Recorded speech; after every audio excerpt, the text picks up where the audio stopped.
Imagine a single waterway, just 20 miles wide. Now picture it suddenly getting shut down by conflict, basically holding the entire global economy hostage. Well, that's not some disaster movie plot. It's the crisis playing out right now in the Strait of Hormuz. And its shockwaves, they're hitting everyone. So what is really going on? Let's get into it. To really get your head around this, you have to understand what the strait actually is. It's not just some random shipping lane, it's like the planet's main economic artery. A full 20%, 1/5, of the world's oil, plus tons of natural gas and stuff for fertilizer, all of it has to squeeze through this tiny choke point. And right now, that flow has ground to a halt. So in this explainer, we're going to break down what this whole crisis really tells us about our world. We'll look at how modern wars are actually fought, how global power is totally shifting, the insane economic fallout, and, maybe most importantly, what a world after Hormuz could even look like. Okay, first up, the new battlefield. See, this conflict isn't just about ships and soldiers anymore. It's pulling back the curtain on a completely new way of fighting wars, one that's rewriting all the rules of power in ways that are, well, they're both brilliant and frankly a little terrifying. The key idea here is something called asymmetric warfare. And honestly, in simple terms, it's just about how a seemingly weaker opponent can punch way, way above their weight. It's not about having the biggest, fanciest army, it's about having the smartest, and often the cheapest, strategy. And this, right here, just illustrates the point perfectly. Iran is using drones that cost maybe $20,000 a pop. To shoot just one of them down, the US has to fire an interceptor missile that can cost up to $12 million. Just think about that for a second. Iran can crank out thousands of these things a month, while the US can only make a few dozen of its interceptors a year. It's a war of attrition. The whole strategy is to just bleed America's high-tech, super expensive arsenal dry. And the battlefield itself is getting bigger than just hardware. You've got AI now, identifying targets faster than any human can even blink, shrinking the time we have to make these life-or-death calls. Information itself is now a weapon, with fake videos and propaganda spreading like wildfire, making trust the very first casualty of war. And maybe the most disturbing part, the stuff we all rely on every day, power, water, ports, it's no longer off limits. In this new kind of war, civilian infrastructure is now target number one.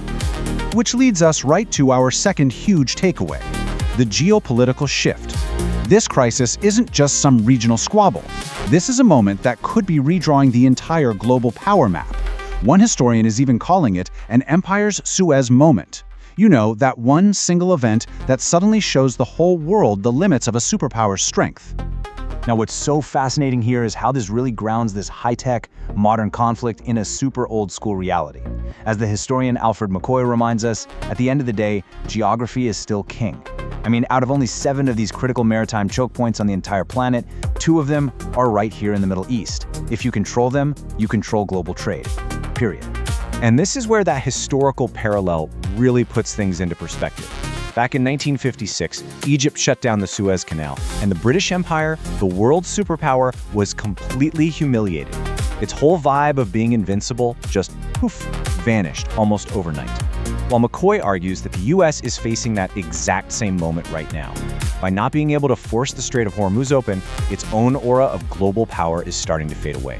And you can actually see that fading aura in the way old alliances are starting to crack. When the US called on its NATO partners to send in the military, what was the response?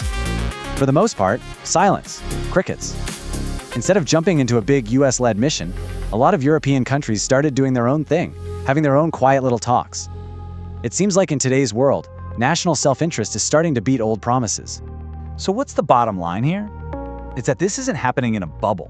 Other big powers are watching very, very closely, and they're doing the math. China sees the US burning through its fancy limited missiles and figures it has about an 18-month window of opportunity, a time when America might be too worn out to effectively defend Taiwan. The ripples from this one little strait are being felt all over the world. Okay, let's pivot to the consequences that are being felt in everybody's wallet, the economic fallout. If this crisis has done one thing, it's laid bare just how unbelievably fragile our whole interconnected global system really is. I mean, this chart just lays out the insane level of dependency. We already talked about the 20% of global oil and gas, but look deeper. What do you think happens when half of the world's ingredients for fertilizer just stop moving? And for Asia, it's even worse. Something like 80% of its oil comes through Hormuz. This is a single point of failure for the entire planet. And that fertilizer point is so important. This isn't just an energy crisis that makes gas more expensive, it is quickly turning into a food crisis. Here in the US, fertilizer prices have almost doubled. That means farmers all over the world are going to get smaller harvests, and that threatens the food security of millions of people. And this uncovers another crazy lesson from this whole mess. Being rich doesn't mean you're safe. The Gulf states have spent billions and billions of dollars on the most advanced defense tech money can buy. And yet, their critical infrastructure, worth millions, can still be taken out by a drone that costs 20 grand. Money can buy you weapons, sure, but it can't always buy you security. So how is the world supposed to react to this? Well, that brings us to our final section, the world after Hormuz. Now that everyone sees this massive vulnerability, nations are in an absolute mad dash to build an alternative system. And we're not just talking about ideas on a whiteboard. Real, concrete steps are being taken right now to basically redraw the map of global trade. Saudi Arabia is building out its overland pipeline to the Red Sea. The US and India are backing this huge new economic corridor to Europe. There are even plans for railways and highways to connect the Gulf Strait to ports in Israel, bypassing Hormuz completely. A new global map is being drawn. A whole new system is being built, all of it designed to avoid the kind of weakness this crisis has shown us. But that leaves us with one last really important question. Are we actually solving the problem by making our supply chains more resilient and diverse, or are we just swapping one fragile choke point for another?